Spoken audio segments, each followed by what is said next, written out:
బట్టతలతో బాధపడుతున్నారా? ఆధునితనమైన పద్ధతిలో hair transplantation చేయబడును. Face clinic, Hyderabad.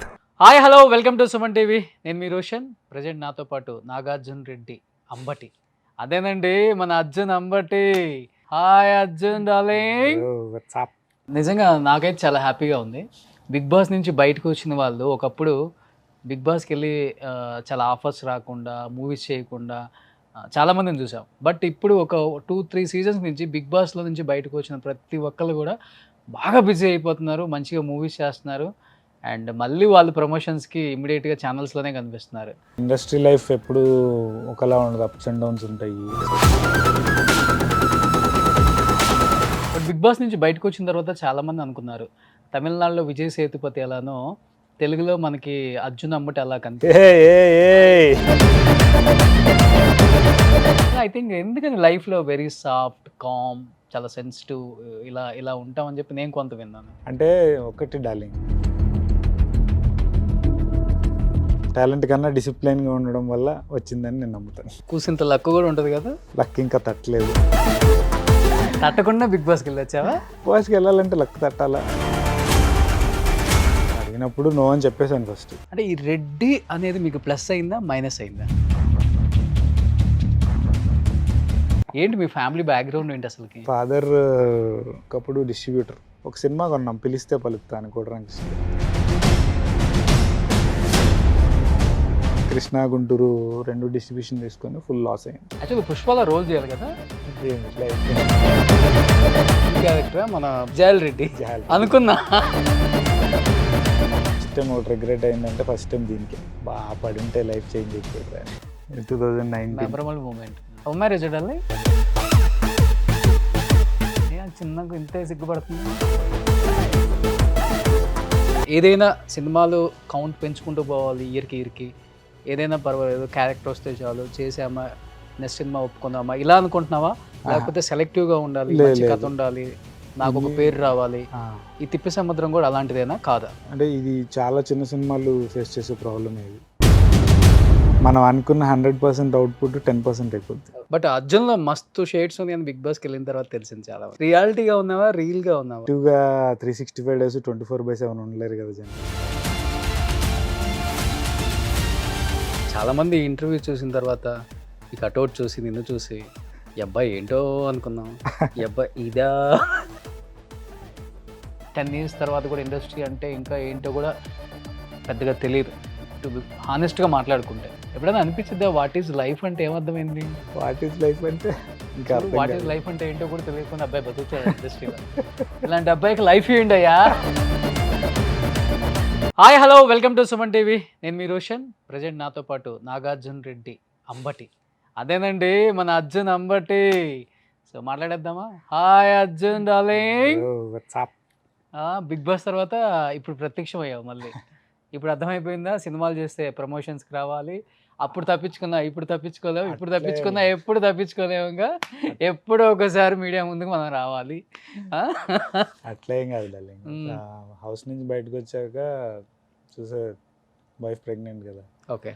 సో ఎవరు లేరు, ఉండాలనుకున్నా. ఓకే. దాని తర్వాత వెంటనే Jan 9th మొన్న అర్క వచ్చేసింది. 2 months కొంచెం తనతో అట్లా బిజీ అయ్యి బయటికి రాలేదు అసలు. అంతేనా? అంటే నీ ఒక్కడికే కాదు కదా, ఎవరికి ఇవ్వలేదు పాపం, ఎవరికీ కుదరలేదు పాపం, అందరూ అడిగారు. కానీ ఏదో ఇప్పుడు కొంచెం ఇప్పుడే షూట్ స్టార్ట్ అయ్యి ఓకే కొంచెం బయటకు వస్తున్నా. నిజంగా నాకైతే చాలా హ్యాపీగా ఉంది. బిగ్ బాస్ నుంచి బయటకు వచ్చిన వాళ్ళు ఒకప్పుడు బిగ్ బాస్కి వెళ్ళి చాలా ఆఫర్స్ రాకుండా, మూవీస్ చేయకుండా చాలామందిని చూసాం. బట్ ఇప్పుడు ఒక 2-3 సీజన్స్ నుంచి బిగ్ బాస్లో నుంచి బయటకు వచ్చిన ప్రతి ఒక్కళ్ళు కూడా బాగా బిజీ అయిపోతున్నారు, మంచిగా మూవీస్ చేస్తున్నారు. అండ్ మళ్ళీ వాళ్ళు ప్రమోషన్స్కి ఇమీడియట్గా ఛానల్స్లోనే కనిపిస్తున్నారు. Something is happening. మంచిగా ఏదైనా మంచిగా. ఎలా అనిపించింది రాగానే ఒక మంచి మంచి సినిమాలు చేసుకుంటూ? ఎలా అనిపించింది లైఫ్ ఒక్కసారిగా సీరియల్స్ చేసి ఎన్నో స్ట్రగుల్స్ పడి మనం అనుకున్న గోల్స్ రీచ్ అవ్వడానికి ఇంత టైం పట్టిందా అనిపించింది ఒక్కొక్కసారి? అయితే ఇది కామన్ ఇండస్ట్రీలో ఎవరికైనా కానీ ఒక పరీక్ష లాంటిది, పాస్ అవ్వకుండా వెళ్ళాలి కదా అనిపిస్తుంటుందా?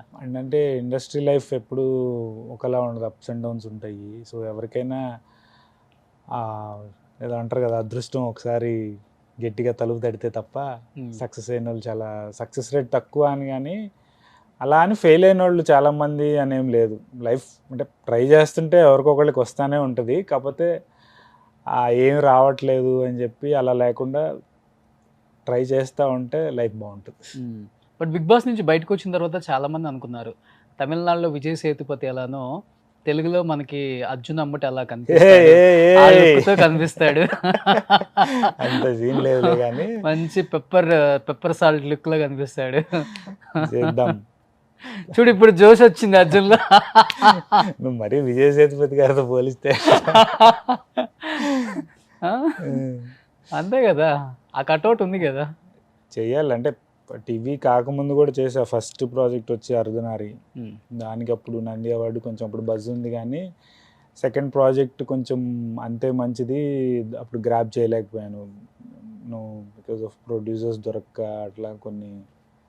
అట్లా అయిపోయి ఒక 4 years ఏమో అన్ని నార్మల్ మూవీస్ చేసుకుంటూ వచ్చాను.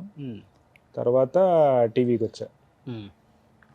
సో టీవీకి వచ్చినప్పుడు ఆ మూవీస్లో ఉన్నప్పుడు కంటే టీవీ ఫేమ్ ఎక్కువ వచ్చేసింది. సో అందరూ తెలియని వాళ్ళు అందరూ ఏమనుకుంటారంటే ఫస్ట్ టీవీయే అని అనుకుంటారు. బేసికల్గా ఎక్కువ బయటకు వెళ్తే ఇప్పుడు కూడా అగ్నిసాక్షి అర్జున అంటారు కదా.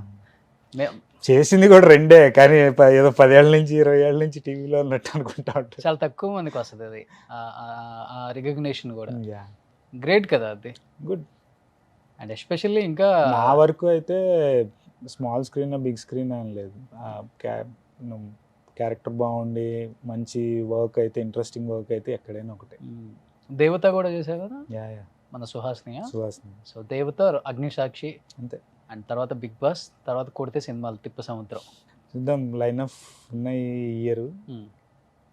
కానీ బేసికల్గా మీ గురించి తెలియని వాళ్ళు మీ లుక్ చూసి మిమ్మల్ని చూసి మనిషి పెద్ద హడావుడి అనుకుంటారు, కానీ ఐ థింక్ ఎందుకని లైఫ్లో వెరీ సాఫ్ట్, కామ్, చాలా సెన్సిటివ్ ఇలా ఉంటామని చెప్పి నేను కొంత విన్నాను.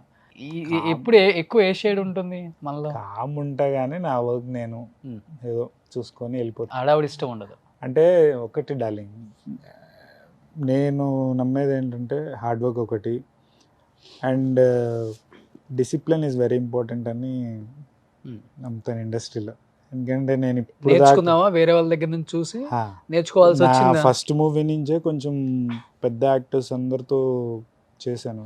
కొండవలస గారు, ఎంఎస్ నారాయణ గారు, వీళ్ళ వర్కింగ్ స్టైల్, వీళ్ళ వే ఆఫ్ వర్కింగ్ అంతా చాలా డిఫరెంట్ ఉంటుంది. వైజాగ్ ప్రసాద్ గారు, ఈవెన్ కోట గారితో కూడా వచ్చింది నాకు ఆపర్చునిటీ, ఆయనతో కూడా యాక్ట్ చేశాను.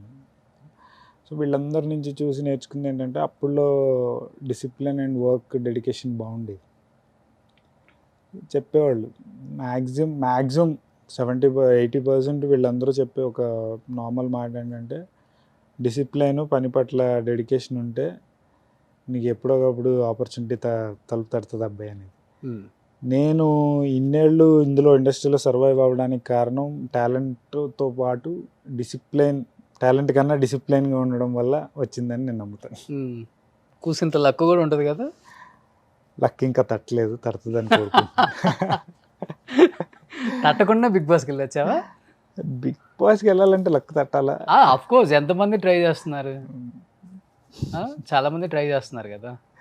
ఏం లేదు, నేను అసలు బిగ్ బాస్కి వెళ్తాను, ఎప్పుడు వెళ్ళాలని కూడా నాకు ఇది లేదు. ఈ సీజన్ కూడా యాక్చువల్లీ వెళ్ళే థాటే లేదు అసలు. మమ్మీ వాళ్ళు ఏమో చెల్లి దగ్గరికి వెళ్తున్నారు, ఇక్కడ ఉండట్లేదు, వైఫ్ ఏమో ప్రెగ్నెంట్. అప్పుడు అసలు అడిగినప్పుడు నో అని చెప్పేశాను ఫస్ట్.